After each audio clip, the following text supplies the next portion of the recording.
Digital marketing വേണോ വേണ്ടയോ? നിങ്ങളൊരു ബിസിനസ് ഓണർ ആണെങ്കിൽ തീർച്ചയായും ഈ കാര്യങ്ങൾ അറിഞ്ഞിരിക്കണം. നമ്മുടെ നാട്ടിൽ രണ്ട് തരം ബിസിനസ്സുകാരാണ് ഉള്ളത്. സ്വന്തമായിട്ട് ബിസിനസ് ചെയ്യുന്നവരുടെ കാര്യത്തിൽ അത് അങ്ങനെയല്ല, അവർക്ക് റിസ്ക് കൂടുതലാണ്.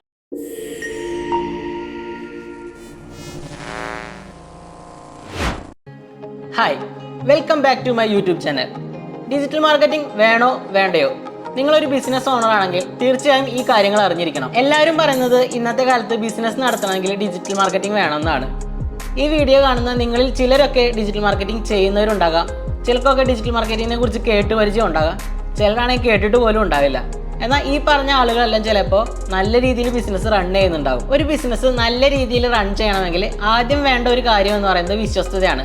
നമ്മൾ ബ്രാൻഡിങ് ചെയ്യുമ്പോൾ പലപ്പോഴും അറിഞ്ഞും അറിയാതെയും നമ്മുടെ കസ്റ്റമേഴ്സും നമ്മളും തമ്മിലുള്ള ആ ഒരു വിശ്വസ്തതയാണ് ഉണ്ടാക്കിയെടുക്കുന്നത്. നിങ്ങളുടെ പ്രൊഡക്റ്റ് ആയിക്കോട്ടെ, സർവീസ് ആയിക്കോട്ടെ, അതിന് ആ ഒരു വിശ്വസ്തത നേടിയെടുക്കാൻ കഴിഞ്ഞിട്ടുണ്ടെങ്കിൽ പിന്നീട് അങ്ങോട്ടേക്ക് നിങ്ങളുടെ ബിസിനസ് കുറെ കൂടെ സ്മൂത്ത് ആവും. നമ്മുടെ നാട്ടിൽ രണ്ട് തരം ബിസിനസ്സുകാരാണ് ഉള്ളത്. ഒന്ന് പറയുന്നത് ഫാമിലി ആയിട്ട് ബിസിനസ് ചെയ്യുന്ന ആൾക്കാർ, അതായത് പരമ്പരാഗതമായിട്ട് തലമുറകളായിട്ട് കൈമാറി കിട്ടിയിട്ടുള്ള ആ ഒരു ബിസിനസ് കൊണ്ടു നടക്കുന്ന ആളുകളും, മറ്റൊന്ന് എന്ന് പറയുന്നത് സ്വന്തം റിസ്കിൽ ബിസിനസ് സ്റ്റാർട്ട് ചെയ്യുന്ന ആളുകളുമാണ്. ഇതിൽ തന്നെ ഈ ഫാമിലി ബിസിനസ് റൺ ചെയ്യുന്ന ആളുകൾക്ക് ഈ പറയുന്ന വിശ്വസ്തത എന്നുള്ളത് അവരുടെ ആ ഒരു ഹിസ്റ്ററിയിൽ നിന്നും ഓട്ടോമാറ്റിക്കലി ചിലപ്പോഴൊക്കെ ഉണ്ടായേക്കാം. എന്നാൽ സ്വന്തമായിട്ട് ബിസിനസ് ചെയ്യുന്നവരുടെ കാര്യത്തിൽ അത് അങ്ങനെയല്ല, അവർക്ക് റിസ്ക് കൂടുതലാണ്. റിസ്ക് കൂടുതൽ എന്ന് പറയുമ്പോൾ മറ്റുള്ളവർക്ക് റിസ്ക് ഇല്ല എന്നല്ല കേട്ടോ. ഒരു ബിസിനസ്സുകാരൻ എന്നുള്ള നിലയ്ക്ക് എല്ലാവർക്കും അവരുടേതായ റിസ്ക്കും പ്രോബ്ലംസും എല്ലാം ഉണ്ടായിരിക്കും. നമ്മൾ ബിസിനസ്സിന് പല ആംഗിളിൽ നിന്നിട്ട് ചിന്തിക്കാം. ഞാനിപ്പോൾ മാർക്കറ്റിങ്ങിൻ്റെ ആംഗിളിൽ നിന്നിട്ടാണ് സംസാരിക്കുന്നത്. അപ്പോൾ ഞാൻ പറഞ്ഞു വന്നത്, സ്വന്തമായിട്ട് ബിസിനസ് റൺ ചെയ്യുന്നവർക്ക് റിസ്ക് ഫാക്ടർ കൂടുതലാണ്. കാരണം അവർക്ക് ഈ ഒരു ഹിസ്റ്ററി അല്ലെങ്കിൽ ആ ഒരു പ്രിവിലേജോ അഡ്വാൻറ്റേജോ ഒന്നും കിട്ടുന്നില്ല. അങ്ങനെയൊക്കെ ആണെങ്കിലും ഈ ഇടയ്ക്ക് നമ്മുടെ ഇടയിലേക്ക് ഇടിച്ചു കയറി വന്നിട്ടുള്ള ഒരുപാട് ചെറുതും വലുതുമായിട്ടുള്ള ബ്രാൻഡുകളുണ്ട്. ഒരു ഹിസ്റ്ററിയുടെ പ്രിവിലേജും ഇല്ലാണ്ടാണ് അവരൊക്കെ നമ്മുടെ അടുത്തേക്ക് വന്നിട്ടുള്ളത്. ഈ ഒരു ഷോർട്ട് ടൈമിൽ അവർക്ക് നിങ്ങളുടെയൊക്കെ വിശ്വസ്തത പിടിച്ചു പറ്റാൻ പറ്റിയിട്ടുണ്ടെങ്കിൽ അതിനർത്ഥം അവരുടെ ബ്രാൻഡ് കമ്മ്യൂണിക്കേഷൻ അത്രയും സ്പീഡായിരുന്നു എന്നുള്ളതാണ്.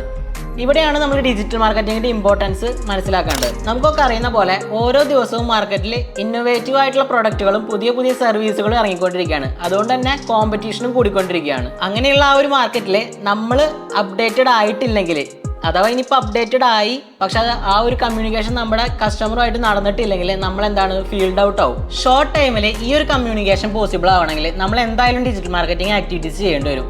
ബിക്കോസ് നമ്മുടെ കസ്റ്റമേഴ്സ് കൂടുതലും ടൈം സ്പെൻഡ് ചെയ്യുന്നത് ഓൺലൈൻ പ്ലാറ്റ്ഫോമുകളിലാണ്. ഇത്രയും പവർഫുൾ ആയിട്ടുള്ള ഒരു ടൂൾ നമ്മുടെ കയ്യിലുള്ളപ്പോൾ നമ്മൾ എന്തിനാണ് നമ്മുടെ ബിസിനസിന്റെ സാധ്യതകൾ നഷ്ടപ്പെടുത്തുന്നത്? നിങ്ങളൊന്ന് ചിന്തിച്ച് നോക്കുക. പുതിയൊരു വീഡിയോയിൽ അടുത്തൊരു കോണ്ടന്റുമായി വരുന്നതായിരിക്കും. Bye bye.